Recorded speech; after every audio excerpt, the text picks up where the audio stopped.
Part 4. My Military Experience, 1977-1980. Chapter 23. The Sino-Vietnamese War. A Deserter, Once Again, 1979. After over a month of grueling field exercises, we finally returned to camp. Our bodies throbbed with exhaustion. Our boots were covered in dried mud, and our minds were numbed by sleepless nights and relentless drills.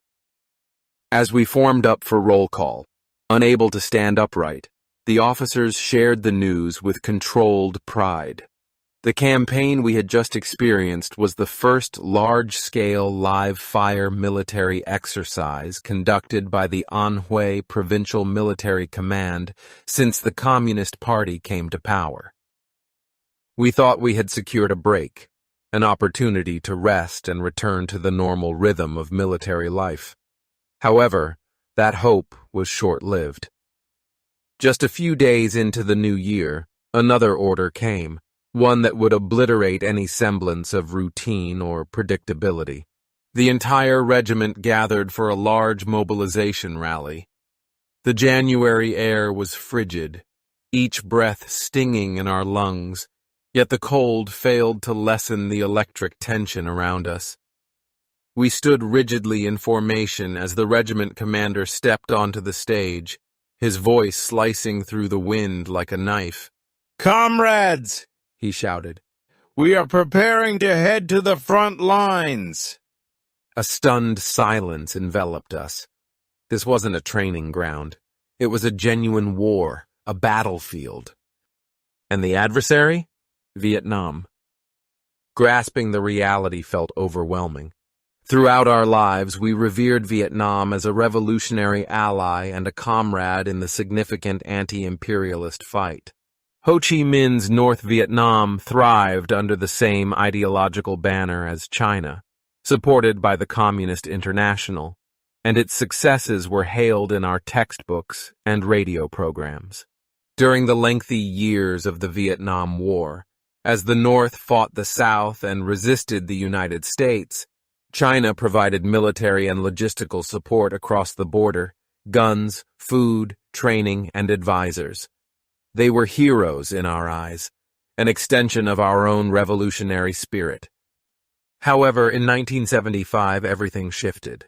America exited the conflict, leading to Ho Chi Minh's North Vietnam's victory and the unification of the country under communist governance. With the common enemy removed, rifts within the alliance quickly became apparent. Historical patterns reveal that communist nations are prone to internal conflict when they lack a mutual foe, similar to how China once severed ties with the Soviet Union after it came to power in 1949. Now, Vietnam found itself in a similar position, criticizing China's post-cultural revolution reforms and accusing it of ideological treachery. Simultaneously, Deng Xiaoping was initiating a rapprochement with the West, establishing connections with the United States, the very nation Vietnam had fought against in a brutal war just a few years ago. The moment Washington recognized Beijing and severed diplomatic relations with Taiwan marked a crucial turning point. At the same time, feeling its power in the region waning, the Soviet Union increasingly supported Vietnam.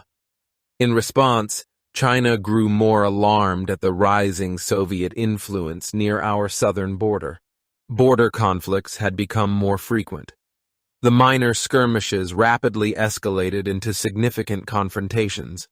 Under Deng Xiaoping's leadership, China was gearing up for a rapid and severe retaliation to reaffirm Vietnam's place and convey a strong message to Moscow and the global community.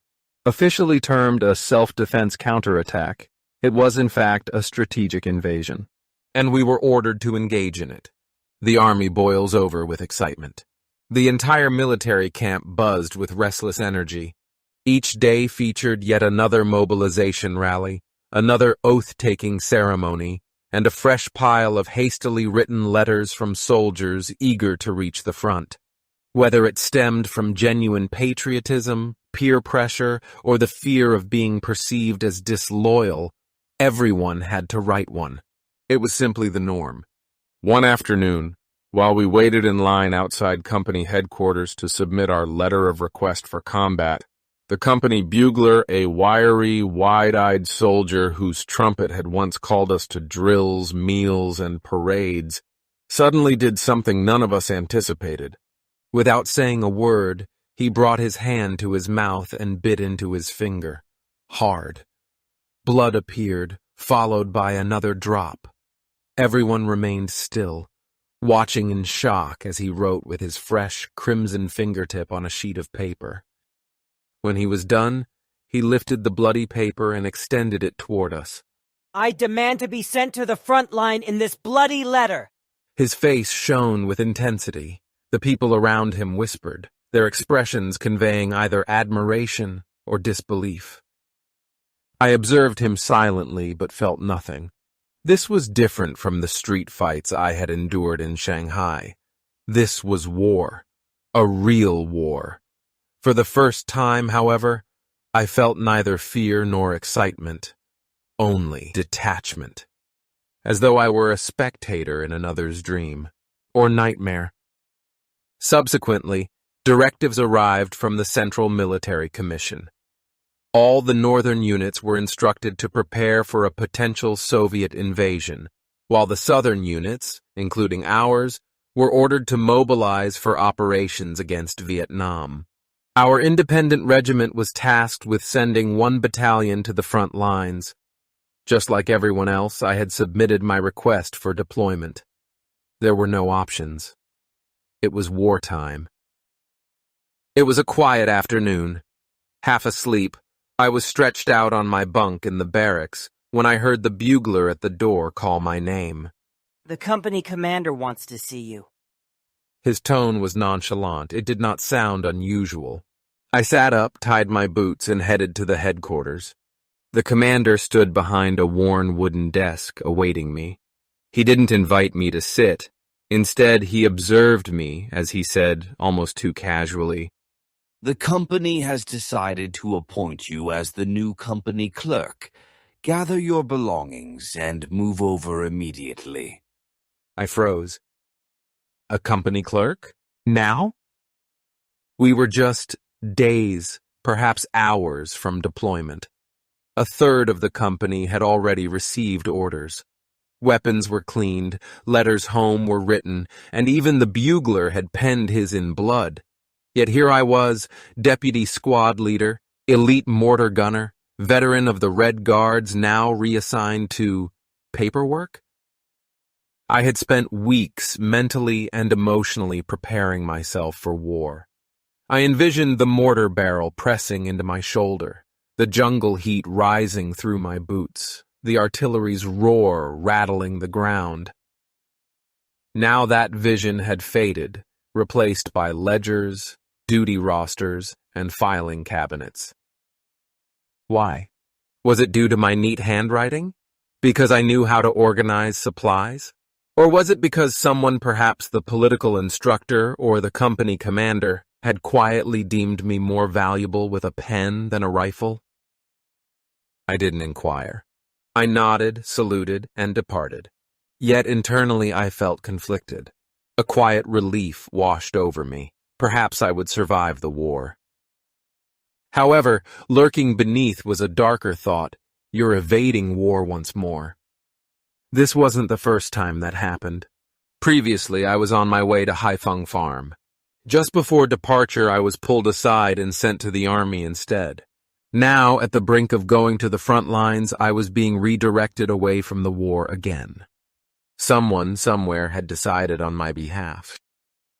2 weeks later, we gathered for the last pre-deployment rally on a chilly winter evening. The whole company stood in formation under a steel-colored sky. The mountains towered around us, indifferent, as if they had witnessed this before. The company commander appeared, grasping a list with gloved hands.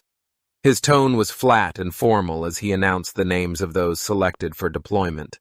Names resonated one by one in the square, each landing like a stone in still water.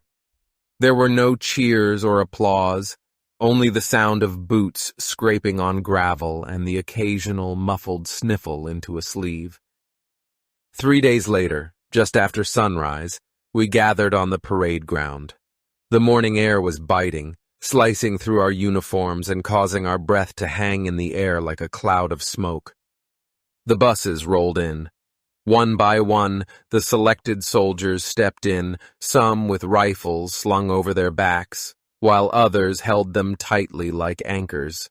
I stood at attention with my fellow headquarters staff, observing as a few soldiers waved goodbye to us. Most didn't. Some kept their faces forward, their eyes dry and expressionless, as if already trying to forget us. I came to a realization. Despite the speeches, posters, and patriotic songs blaring from loudspeakers, this moment held no glory. It was filled only with silence, separation, and deep sadness. We had trained, shared meals, and endured forced marches together. Now, some were heading into an unknown situation that we couldn't fully comprehend. Some of them wouldn't return. As the engines roared and the buses drove off, I blinked against the cold, not because I wished to go with them, but because they wouldn't leave. Once the chaos of war preparations subsided and the buses departed without me, I fully embraced my new position as the company clerk. Gone were the exhausting marches with a mortar barrel digging into my shoulder, the sore and blistered feet, and the sleepless nights spent guarding in the icy darkness. Now I spent my days at a desk in the company headquarters, pen in hand instead of a rifle. The atmosphere around me was devoid of shouted orders and the stomp of boots. Instead, it was filled with the rustling of papers and the steady ticking of the office clock. I drafted reports for the company commander and political instructor, copied orders from regiment and battalion headquarters, filled out rosters, tallied supplies, and managed all the details that kept the company functioning behind the scenes. The physical toll was minimal. However, the mental space was vast. For the first time since enlisting, I possessed something I hadn't even realized I missed. Free time, and I made the most of it.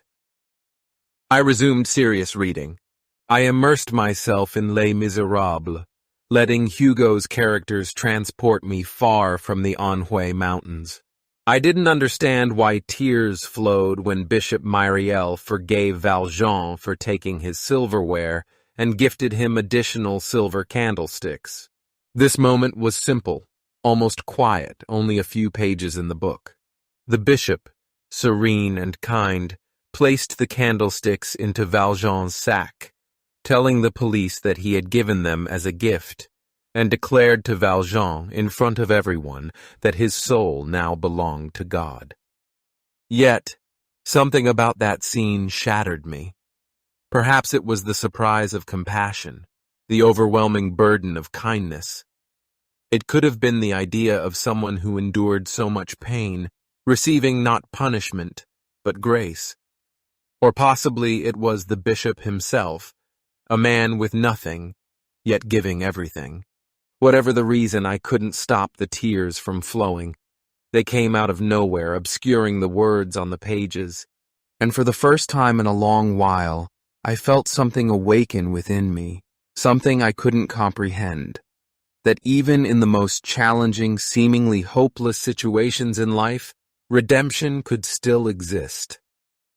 I also pored over the rise and fall of the Third Reich, page after page, trying to grasp how an entire nation so cultured, so advanced, could surrender itself so completely to such an evil ideology and madness. I read with growing unease, tracing the arc of a society swept up in slogans, fear, and blind obedience. The machinery of totalitarianism hummed on every page, how power was seized, how minds were shaped, and how dissent was crushed. And the more I read, the more I felt a chill run through me. The outlines were all too familiar. The speeches, The mass rallies, the cult of personality, the rewriting of truth. Was this really Nazi Germany? Or could it have been just as easily the world I had grown up in? The similarities between Nazism and communism struck me with horrifying clarity. These two ideologies appeared to be from opposite ends of the spectrum. Yet they share a striking similarity in their ability to erode individual autonomy, glorify the state, and sacrifice truth for some abstract idealistic cause. And then I remembered the Jews living in my grandma's house during World War II. When I finally closed the book, I felt a sense of deep unsettlement. Not only by the insights into history, but also by how they reflected my own reality. However, the moments I spent in that solitary clerk's room, those lengthy, quiet hours of reading, introspection, and gradual realization of harsh truths needed to remain private. I had no one to share this with, not in the barracks, not among the soldiers who still mouthed the same slogans we'd been taught since childhood, not in a place where silence was a matter of survival, and even a passing remark could brand you as politically suspect. Then I picked up my sketching pencil once more. One afternoon, the company's political instructor unexpectedly called me to his office. A rare warmth shone through his usually stern expression. As he leaned forward over his desk, I could sense a tangible excitement in the air. "There will be an art exhibition," he announced. "The Provincial Military Command organizes it. A significant event. The entire division is contributing artwork." He paused, gazing directly into my eyes. "What can you contribute to it?" It had been years since I considered myself an artist. That side of me was always there, but it felt buried under drills, marches, and commands, forgotten or perhaps intentionally subdued. Yet, upon hearing his question, I felt a surge of excitement. I recalled the sensation of graphite gliding beneath my fingers and the confident stroke of a pencil on paper. "I'll see what I can contribute," I replied softly. The next day, I went to Yunling town to purchase charcoal brushes, pencils, and sketch paper. That evening, as I sharpened the pencil, the soft, familiar sound of graphite gliding across the paper broke the silence of the clerk's room. Drawing was my first passion. It had been years since I last drew. I started immersing myself in creating a detailed pencil sketch, a sweeping group portrait of 10 PLA marshals alongside the founding leaders of the People's Republic of China. The pencil felt reassuring and strange in my hand, like an old friend I had not seen for decades. 3 days later, I submitted it to the art exhibition that the Provincial Military Command hosted. I was surprised to win first prize. The news traveled fast. The regiment's political commissar, the battalion's political instructor, and my company's political instructor were ecstatic. "You've brought honor to the regiment," they exclaimed. "We always believed in your potential." I was happy as well. A few days later, I found myself alone with the company commander and the political instructor, engaged in a quiet conversation during the calm twilight after a day's duties. The higher-ups didn't want to risk losing someone like you on the front lines, the company commander said, his smile subtly knowing. You're educated and talented. They believed it would be a shame for you to die in someone else's squad, so they decided to keep you close. I knew that was the reason they kept me away from the war. I was left utterly speechless. On February 17, 1979, the war began. China launched its assault on Vietnam. The rhetoric was loud and righteous, broadcast through blaring radios and state-run newspapers. Victory, we were told, was certain. The People's Liberation Army was a formidable force. The campaign would be swift. And then, As the weeks unfolded, came the headlines. Triumph was after triumph. The enemy lost. Strategic advanced. Glorious victories. The casualty numbers fluctuated wildly, first in the tens of thousands, then revised downward to a few thousand. The tone was always triumphant, always confident. The war, we were assured, had gone according to the plan. But reality rarely made it to print. The war ended in March, and so did my brief chapter as company clerk. One morning, the company commander came to me. This time, he was smiling. "You're going back to your mortar squad," he said. "You're squad leader now." After the platoon leader was reassigned, I was promoted yet again, acting platoon leader. "Your technical skills shouldn't be wasted behind a desk," the commander grinned. "But don't get too comfortable. We might still need you to help with reports." Just like that, I was back. The letter from my cousin Huili arrived shortly after I returned to the field. It was an ordinary envelope, but my heart skipped a beat when I recognized her handwriting. I hadn't heard from her in years. As soon as I opened it, her voice seemed to leap off the page, making it feel like no time had passed. Her words brought back years of warmth of our spring festival gatherings at Grandma's house in Shanghai. The sound of her laughter as she playfully ruffled my hair and teased me for appearing girlish. Although she was 4 or 5 years older, we shared a close bond. She was the one who came to my home and took me to see my father one last time before his passing. She was like a big sister to me. And then life scattered us like dry leaves in the wind.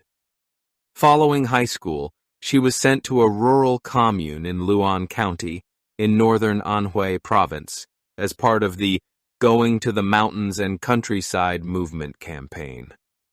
As I was involved in politics during high school, she was exiled to barren fields and dusty roads, left behind and forgotten.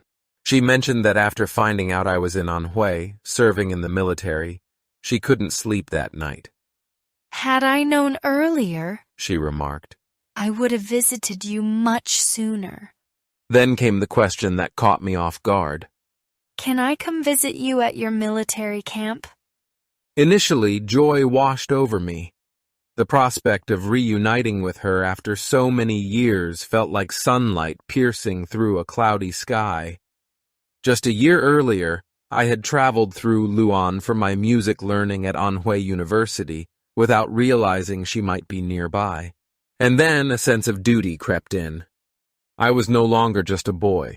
I had transformed into a soldier, a squad leader, a member of the party. What would that look like if an unmarried and unrecorded young woman from Shanghai came to camp searching for me? The military doesn't make exceptions for cousins, especially not for females. Yunling Town, about 5 miles away, is the nearest place she could stay. Meeting her there would still pose challenges and raise suspicion. Any absence would need authorization, and any whispers could tarnish a career. I realized even moments of joy need to be approved through the proper channels. I held her letter for quite some time, caught between yearning and duty. Ultimately, I decided to respond.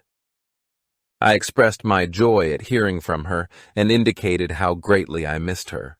However, I also clarified that camp conditions were precarious post-war, and we could be called up at any moment, suggesting this might not be the best moment. I encouraged her to share more about her life. She returned my letter immediately. Her response shattered me. She explained her current situation, devoid of self-pity, just the facts. 7 work points per day, that's all she earned. It wasn't enough to live on or dream of a better future. Women earned 30% less than men, regardless of their dedication or abilities. She depended on our aunt, her mother, to send money from Shanghai to survive. At the time, I didn't entirely grasp the significance of 7 work points, but I understood it wasn't a proper wage.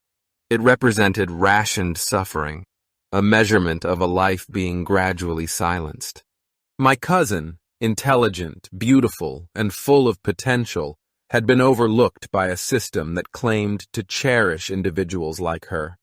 As a soldier, I couldn't assist her, leaving me with a lingering sense of helplessness. Even after putting her letter away and despite drills, meetings, and marches, I remained aware of her presence in my thoughts.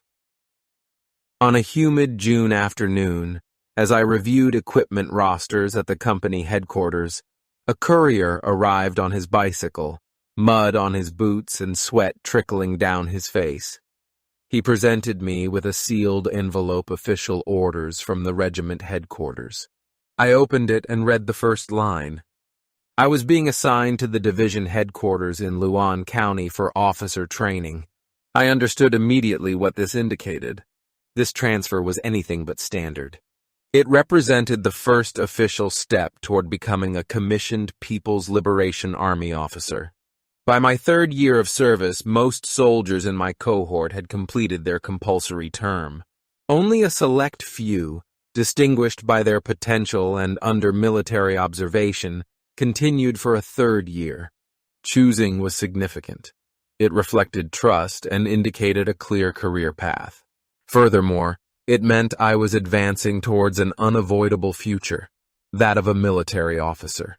I had ticked all the boxes. In my first year, I joined the Communist Party, became a squad leader, received commendations, and earned a regional art prize. Now I was being dispatched to the headquarters of our independent division, alongside other squad leaders from different companies, each of us hand-picked, united by an unseen force. As we crossed the Yangtze River to the north, navigated through the gray expanse of Hefei, and finally reached the tranquil hills of Luan, I felt that familiar tug in my chest. A name floated through my mind like swirling smoke. Huili. She had been here in this very spot just miles away. My cousin, my childhood protector, my big sister, the one who had walked me to my dying father's bedside and once laughed, calling me a pretty little girl. I could see her, ask the locals, borrow a bicycle, and find her. But I didn't. I remained at camp, and the opportunity to reunite with someone who had once meant so much quietly faded away. I sobbed over my decision. That summer, for 3 months, life adopted a rhythm I hadn't experienced since school. The officer training camp in Luan became, in many ways, a retreat. The relentless mountain marches, freezing drills at dawn, muddy fields, and blaring bugles were replaced by classrooms, textbooks, lectures, and discussions. We were meticulously chosen soldiers supposed to be capable of critical thought, leadership, and potential future command. For once, we weren't just enduring, we were learning. However, even within this enhanced environment, we managed to misbehave. It began as a whispered secret. There exists a nearby pear orchard. One warm evening, the topic was mentioned at dinner, and plans were already taking shape by nightfall. It felt childish, even absurd. Yet, something about it sparked a memory of my boyhood antics stealing apples in Shanghai. So, under a star-studded sky, we quietly snuck out of camp in a line adult men, trained soldiers crawling through the grass like schoolboys. Our goal? Pears. When we reached the orchard, the air was thick with the scent of ripening fruit. We worked quickly, snatching pears from the low-hanging branches, stuffing them into our pockets, laughing in hushed bursts, our boots barely brushing the earth. We returned triumphant. Our haul clutched like stolen treasure. But the next morning, as I bit into a pear behind the mess hall, I thought, what makes this different from what I did as a child? Was it the uniform that gave me cover? The badge that said I was now an instrument of the state? Did the discipline of the army somehow excuse the wrongdoing? Ultimately, I still had doubts. All I recognized was that the excitement echoed the same, and so did the guilt. This was the sole memory etched in my mind from that training. In September, my training ended. I traveled back to the southern regions of Anhui, returning to the familiar red brick barracks and steep trails that wind through the mountains. One evening, following dinner, a peaceful stillness enveloped the camp. Soldiers relaxed in their barracks, some bent over letters to loved ones, while others conversed softly, their voices barely rising above the gentle mountain breeze. The day had been ordinary, with nothing out of the usual. Then, without warning, it arrived. A shriek. Sharp, piercing, human. It sliced through the night like a knife. The sound erupted, wild and high-pitched, reverberating through the hills, wave after wave of raw, uncontainable pain. It wasn't merely a cry. It was something far worse, something primal. A woman's voice, shrill and quaking with sorrow. It twisted through the air like smoke, impossible to overlook. In a matter of seconds, dozens of soldiers erupted from the barracks, their heads swiveling toward the noise, their boots crunching on the dirt as they hurried to locate its origin. The noise was emanating from the direction of regiment headquarters, about 500 meters away, but the steep terrain and thick trees in our path obstructed our view. What ensued was sheer confusion. Whispers circulated. Questions were quietly raised and theories were exchanged. A wave of unease coursed through the company like an electric current. Gradually, the truth emerged piece by piece, shared among people like illicit goods. A tragedy had taken place, an unimaginable one. It was rumored that a regimental staff officer had been secretly involved with a girl from the local village. This was no trivial matter. The army enforced strict regulations against romantic relationships between soldiers and local women, rules ingrained in us from the very beginning. But this officer had defied those rules. The affair had remained hidden until that day when the girl's brother caught them together. There had been an argument, voices raised, threats exchanged, and then violence. The officer drew his service pistol, cornered, desperate, and perhaps afraid of punishment. The girl stepped between them. He pulled the trigger. The bullet struck her. She died instantly. Her brother, wounded but alive, was left to watch her fall. Before the sun set, they were at our headquarters gates.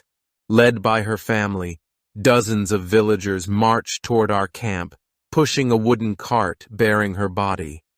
Their voices rang out in fury and anguish, men shouting for revenge, women wailing with grief, children clinging to their elders, silent and wide-eyed. They arrived at the regiment headquarters and placed her lifeless body at the entrance.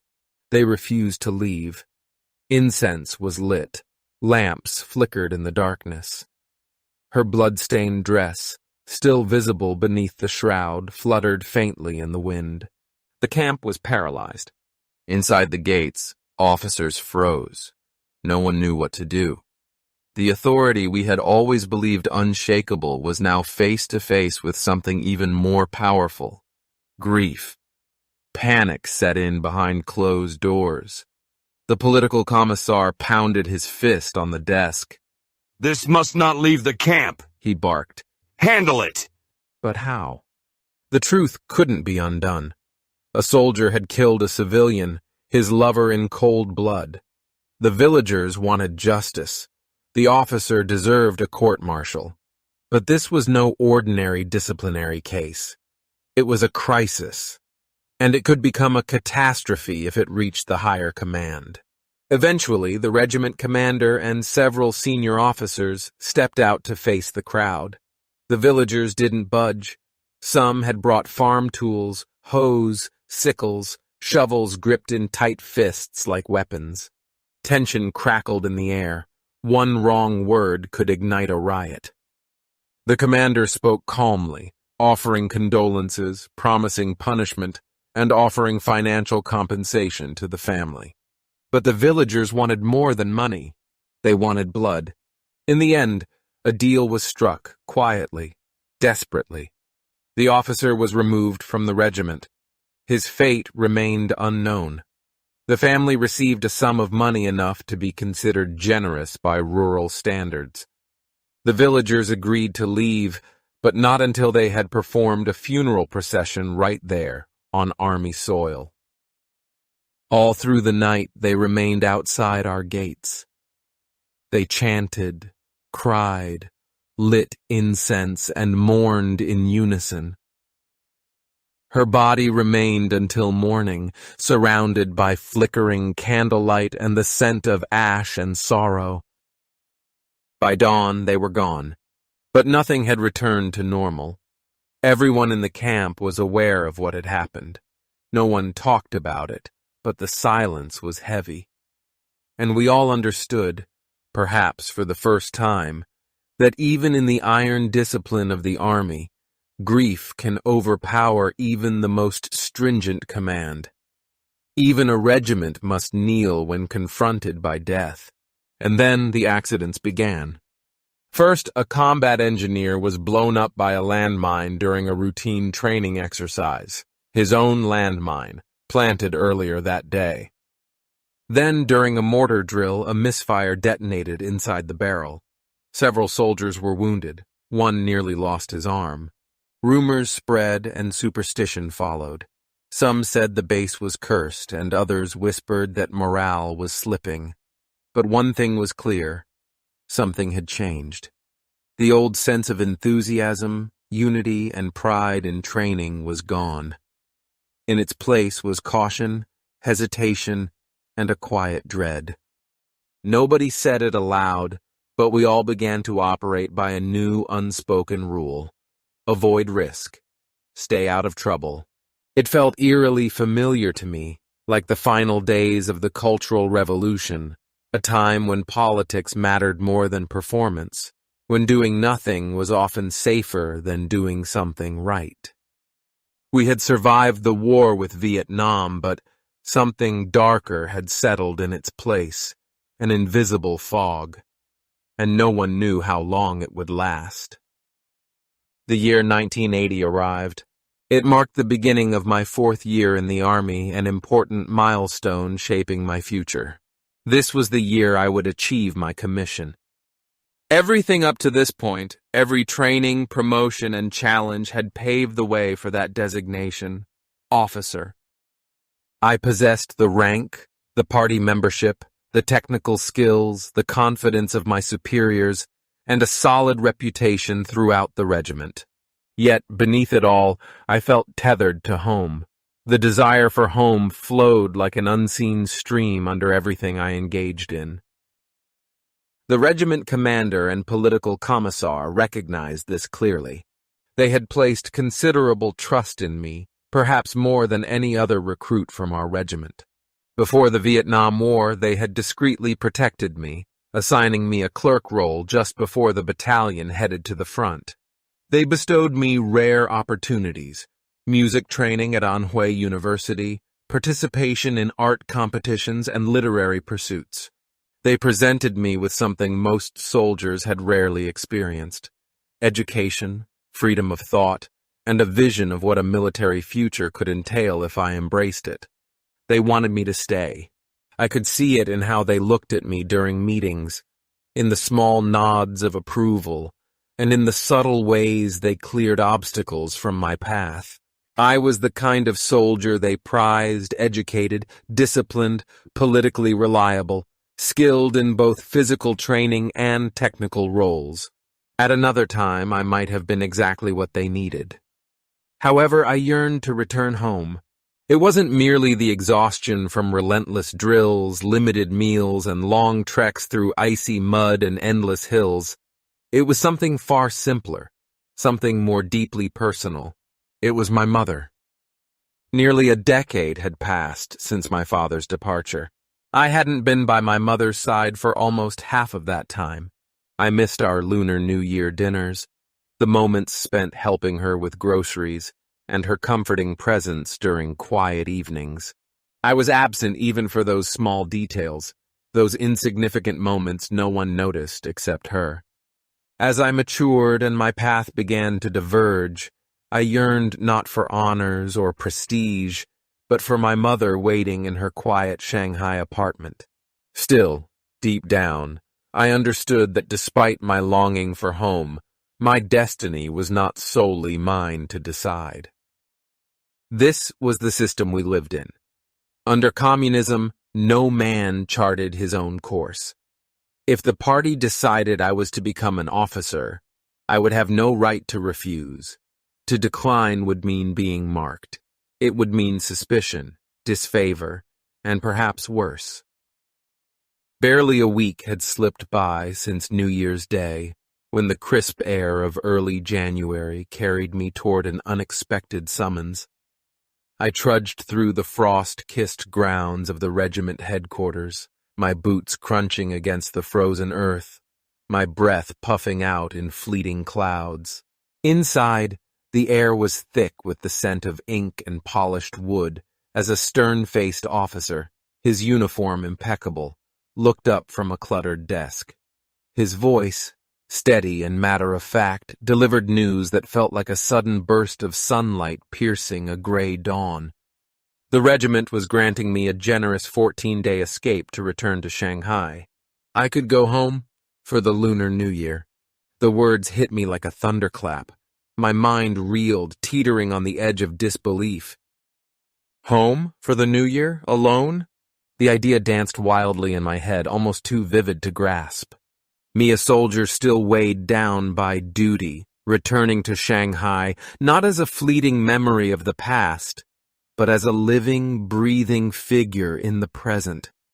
My uniform a badge of pride amid the city's chaotic hum. I stood there, stunned, as the room blurred around me, the officer's voice fading into a distant echo, my heart pounding with a mix of joy and incredulity. Sleep eluded me that night, my thoughts racing like wildfire.